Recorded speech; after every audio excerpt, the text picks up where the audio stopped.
true. Nervous, very, very dreadfully nervous I had been and am. But why will you say that I am mad? The disease had sharpened my senses, not destroyed, not dulled them. Above all was the sense of hearing acute. I heard all things in the heaven and in the earth. I heard many things in hell. How, then, am I mad? Hearken, and observe how healthily, how calmly I can tell you the whole story. It is impossible to say how first the idea entered my brain, but once conceived, it haunted me day and night. Objects, there was none. Passion, there was none. I love the old man. He had never wronged me. He had never given me insult. For his gold, I had no desire. I think it was his eye. Yes, it was this. He had the eye of a vulture, a pale blue eye with a film over it. Whenever it fell upon me, my blood ran cold. And so, by degrees, very gradually, I made up my mind to take the life of the old man, and thus rid myself of the eye forever. Now this is the point. You fancy me mad? Madmen know nothing. But you should have seen me. You should have seen how wisely I proceeded, with what caution, with what foresight, with what dissimulation I went to work. I was never kinder to the old man than during the whole week before I killed him. And every night, about midnight, I turned the latch of his door and opened it, oh, so gently. And then, when I had made an opening sufficient for my head, I put in a dark lantern, all closed, that no light shone out, and then I thrust in my head. Oh, you would have laughed to see how cunningly I thrust it in. I moved it slowly, very, very slowly, so that I might not disturb the old man's sleep. It took me an hour to place my whole head within the opening so far that I could see him as he lay upon his bed.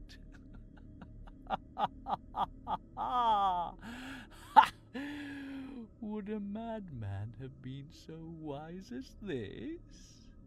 And then, when my head was well in the room, I undid the lantern cautiously. Oh, so cautiously, for the hinges creaked. I undid it just so much that a single thin ray fell upon the vulture's eye. And this I did for 7 long nights. Every night, just at midnight, but I always found the eye always closed, and so it was impossible to do the work, for it was not the old man who vexed me, but his evil eye.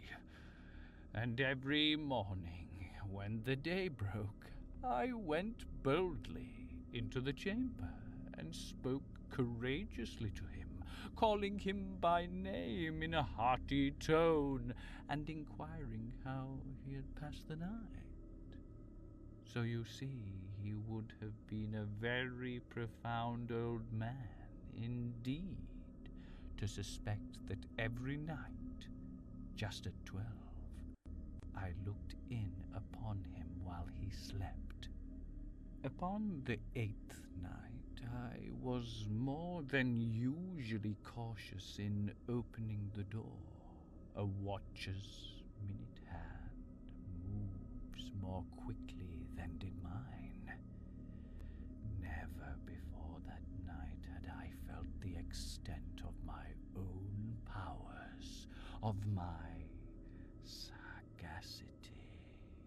I could scarcely contain my feelings of triumph to think that there I was, opening the door, little by little, and he not even to dream of my secret deeds or thoughts.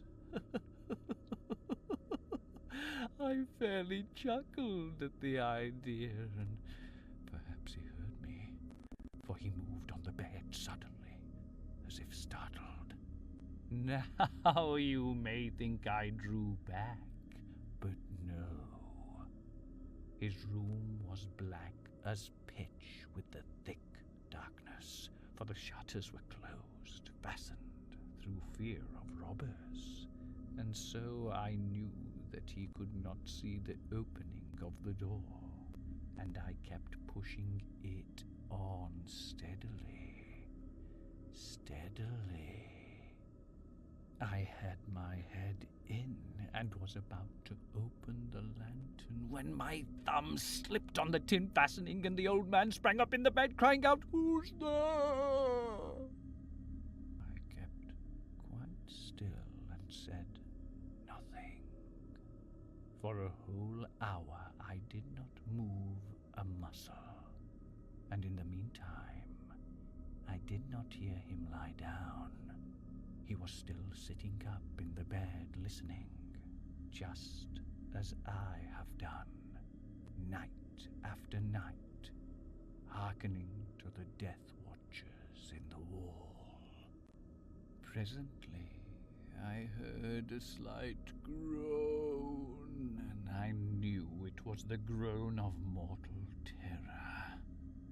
It was not a groan of pain or of grief.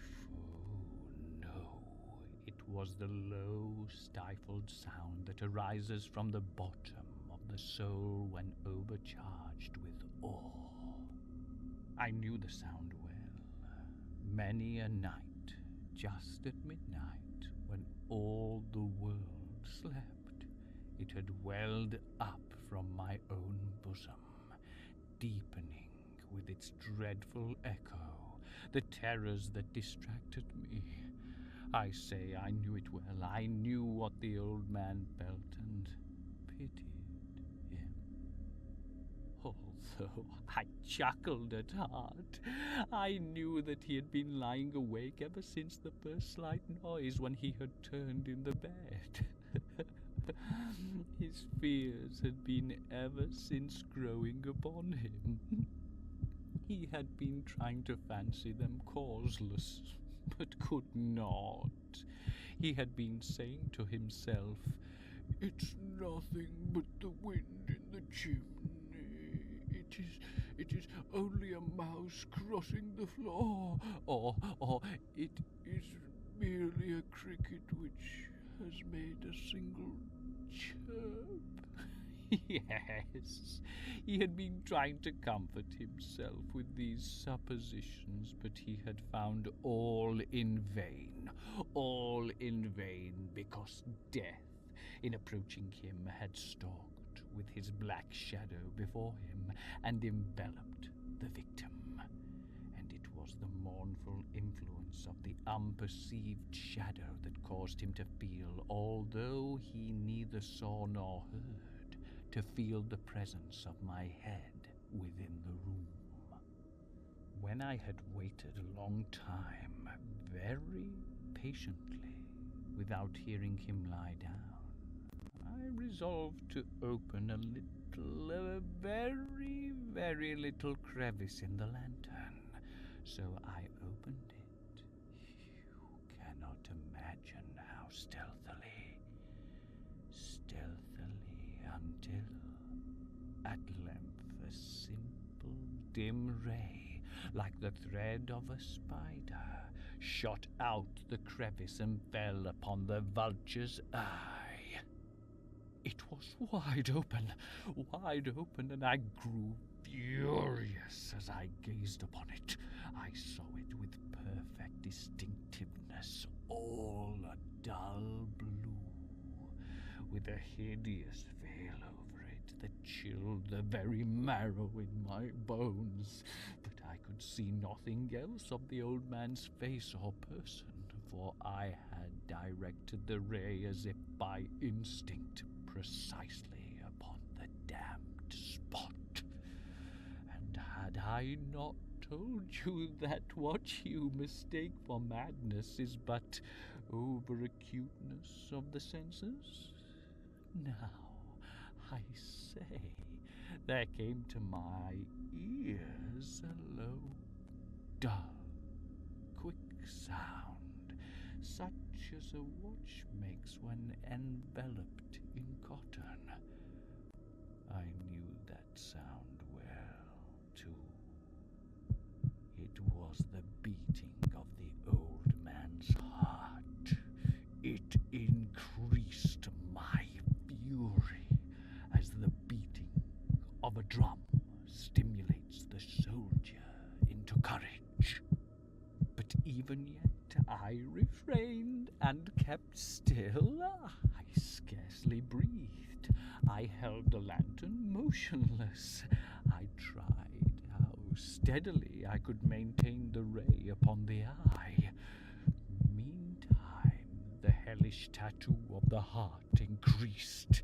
It grew quicker and louder every instant. The old man's terror must have been extreme. It grew louder, I say, louder every moment. Do you mark me well? I have told you that I am nervous, so I am. And now at the dead hour of the night, amidst the dreadful silence of that old house, so strange a noise as this excited me to uncontrollable terror. Yet, for some minutes longer, I refrained and stood still. But the beating grew louder. I thought the heart might burst, and now a new anxiety seized me. The sound would be heard by a neighbor. The old man's hour had come. With a loud yell, I threw open the lantern and leaped into the room. He shrieked once only. In an instant, I dragged him to the floor and pulled the heavy bed over him.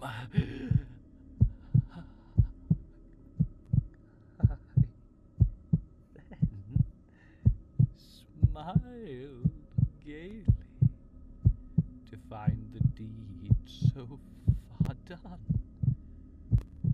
But for many minutes the heart beat on with a muffled sound. This, however, did not vex me. It would not be heard through the wall. At length it ceased. The old man was dead. I removed the bed and examined the corpse. Yes, he was stone dead. I placed my hand upon the heart and held it there for many minutes. There was no pulsation, he was stone dead. His eye would trouble me no more. If you still think me mad, you will think so no longer when I describe the wise precautions I took for the concealment of the body. The night waned, and I worked hastily, but in silence. First of all, I dismembered the corpse. I cut off the head and the arms and the legs. I then took up 3 planks from the flooring of the chamber and deposited all between the scantlings.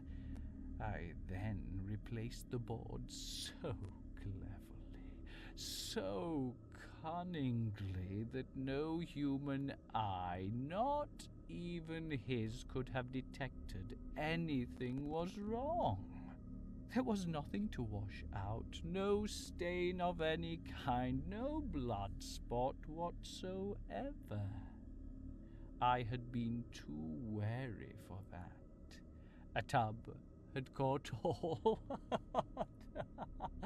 Ah, when I had made an end of these labors, it was 4 o'clock, still dark as midnight, as the bell sounded the hour. There came a knocking at the street door. I went down to open it with a light heart, for what had I now to fear? There entered 3 men, who introduced themselves with perfect suavity as officers of the police. A shriek had been heard by a neighbor during the night. Suspicion of foul play had been aroused. Information had been lodged at the police office, and they, the officers, had been deputed to search the premises. I smiled, for what had I to fear? I bade the gentleman welcome. The shriek, I said, was my own in a dream. The old man, I mentioned, was absent in the country. I took my visitors all over the house. I bade them search well. I led them at length to his chamber. I showed them his treasures, secure, undisturbed. In the enthusiasm of my confidence, I brought chairs into the room and desired them here to rest for their fatigues, while I myself, in the wild audacity of my perfect triumph, placed my own seat upon the very spot beneath which reposed the corpse of the victim. The officers were satisfied. My manner had convinced them I was singularly at ease. They sat, and while I answered cheerily, they chattered of familiar things. But ere long, I felt myself getting pale and wished them gone. My head ached, and I fancied a ringing in my ears. But still they sat and still chattered. The ringing, it became more distinct. It continued and became more distinct. I talked more freely to get rid of the feeling, but it continued and gained definitiveness until, at length, I found that the noise was not within my ears. No doubt I grew very pale, but I talked more fluently and with a heightened voice, yet the sound increased, and what could I do? It was a low, dull, quick sound, much such a sound as a watch makes when enveloped in cotton. I gasped for breath, and yet the officers heard it not. I talked more quickly, more vehemently, but the noise steadily increased. I arose and argued about trifles in a high key with violent gesticulations, but the noise steadily increased. Why would they not be gone?